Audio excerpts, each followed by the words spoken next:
Blah, blah, blah, blah, blah, blah, blah, blah, blah. Blah, blah, blah, blah, blah, blah, blah, blah, blah. There you go. Is that enough? Is that annoying enough for an intro? Can you see me like I can see you with my glasses there on? Yeah, I'm just messing with you. How's it going out there in YouTube land? I've been thinking about how to have intros on my videos that are interesting, and I thought maybe if I got up and close to the camera and sang Star Wars, like blah, blah, blah, blah, that it would be fun for an intro, but that's probably a terrible idea. What can I talk about today besides diorama? Well, I do want to do my episode of Six Figures.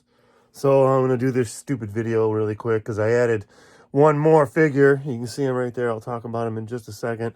To my stuff.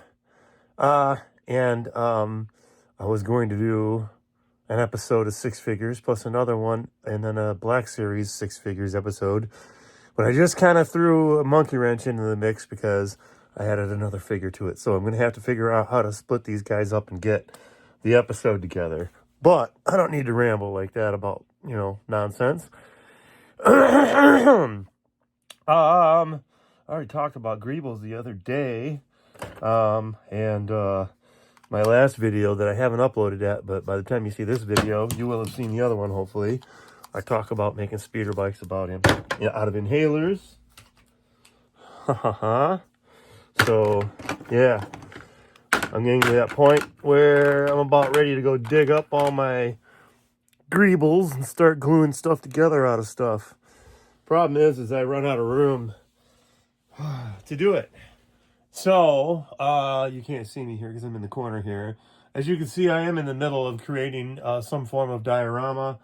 I have, you can see this kind of a semblance of buildings kind of going on right here. I am building these pieces of things into like a cantina set that I can put together however I feel. So I can kind of give the illusion of an enclosed space for my action figures to do stuff in. But, I can't really put a roof on something like that because as soon as you put a roof on it, you can't see into it to see what it is. So, much like once you put a box around it, you can't see much of what it is. You certainly can't see the back of it, and you can't play with it. That's why on my YouTube channel, not only do we knock the camera over on the floor repeatedly, we rip open packages, and that's going to happen really soon. And we also sometimes have a hard time getting to the point of our video, which makes it so when I get to 3 minutes, 18 seconds in, and people are like, well, what's the point? He still hasn't opened those action figures. I love teasing you. So for the last 3 weeks, I've had this display of figures on my bench, deciding when to do my next opening. And it's coming soon. I got to do it. But, I wanted to invite Artoo and Little Chew to the mix. If anybody out here in YouTube land can point me in the right direction, I don't feel like doing hours of research to find it. But I would like to find a group of people that hopefully through YouTube, I'm sure that someone on YouTube has done it. I have the old version of the remote control, not remote control, what is his name? Was R2D2, but what was it called? The interactive R2D2 from probably 20 years ago, maybe a little longer than that. But you would say, hey, R2, and you'd say dance routine, and I think that's what it was. And then he would do and he'd dance in circles and, all kinds of fun stuff. He had a flashlight. He'd walk around with the flashlight on. I used to turn him loose at gigs, and as soon as I put him on dance mode, he would lock onto the music and the vibration of the subwoofers, and he would literally dance around the room, and with his lights going, he was part of the show, many occasions until until one crazy lady decided to go breakdancing with him, and well, we had some circuit issues after that, and his head got stuck backwards somehow. So, evidently, out there in the internet world is a group of people that know how to, taking one of these things apart, replace internal components with radio control functions for the head and the legs. So really there's just one motor here and one motor there, forward and backward. So, and then everything else is just spring-loaded doors and stuff. The head is also on a motor, and it doesn't go full round for some reason, probably because of a wiring thing. So there is some diagrams out there, and I'm hoping somebody could point me in the right direction, because I would love to make this a remote control Artoo, and maybe even Bluetooth the output of that to our PA or something, and then bring him back into the scheme of things at some point. At the moment, it's just R2-D2. Oh, and he has my my Rogue One movie ticket in there that I saved. I should tell a story though. Speaking of Little Chew, Little Chew, I don't remember how long I've had you, Little Chew. But what was I going to say? Oh, do you remember in 2015, we had a new Star Wars movie. We hadn't had one in a while. It was called, oh God, I can't even remember it now. The Force Awakens. Now, I had a friend out there on internet land who had a podcast called South of the Straits. So it's south of the Straits of Mackinac, basically northern Michigan music scene. So it was a podcast about the music scene, about all that kind of craziness. And the movie was coming up, and Nate, at the time, I don't remember, maybe he was working for the radio station and had his podcast, but it's hard to remember all those details. All I know is I got a message, call this number, it's a Chewbacca contest. I looked into it, I read the stuff up on it, and then I ended up calling the number. What it was is you were to do your impression of Chewbacca, and then you would win tickets possibly to Best Chewbacca Impression, won tickets to see this new movie. So I called the number immediately, and I did, here we go, I'm going to give you my best Chewbacca, and you have to introduce yourself and so on and so forth first. So I got done with my spiel. I was like, here we go, and here goes nothing, and I went,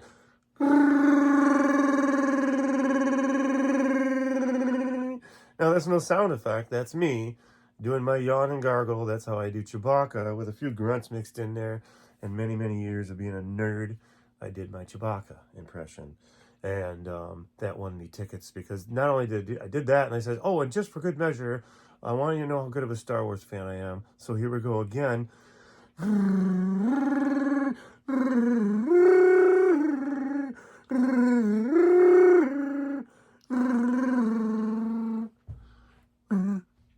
Then, so that went on, and it was up to the internet to vote their favorite, and I won by a landslide for many reasons, but the little song at the end was what did it, I was told. So anyway, I won the tickets, and then I won supposedly some old cards, but Nate forgot to bring them. So somewhere along the line, Nate and I will go out and have a beer, and maybe if he still has those, I'll eventually get my prize for winning the contest.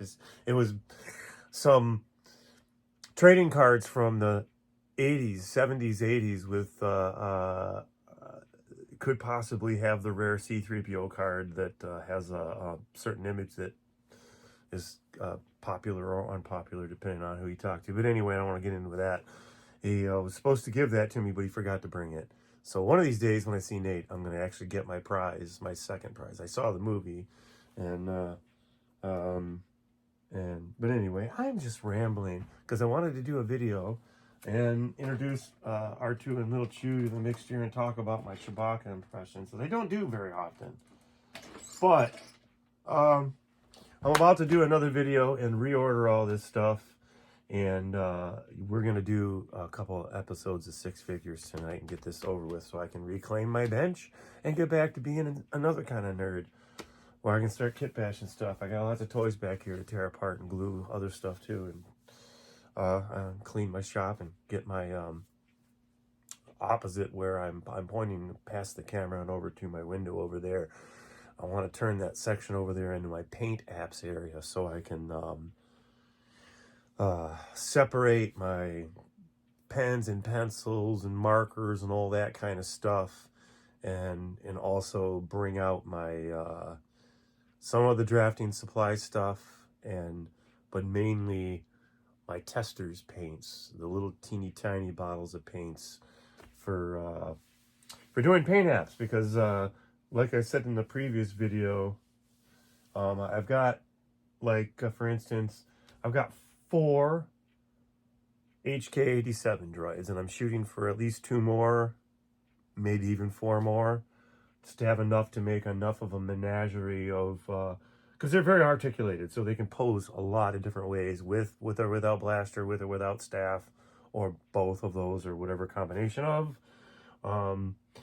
And also, I'm sure I'll get some on the internet that are the old ones that are different colors again, and then, you know, the blasters and staffs can be, you know, because I'm sure some of them will not be with that part. But anyway, those are all getting kit bashed, and I'm going to want to do videos on the paint apps. And when I do that, I kind of want to have an area that's just for paint apps, just for painting, so I can take stuff and primer it properly downstairs, and then be able to do my hand painting and maybe a little bit of airbrushing somewhere along the line.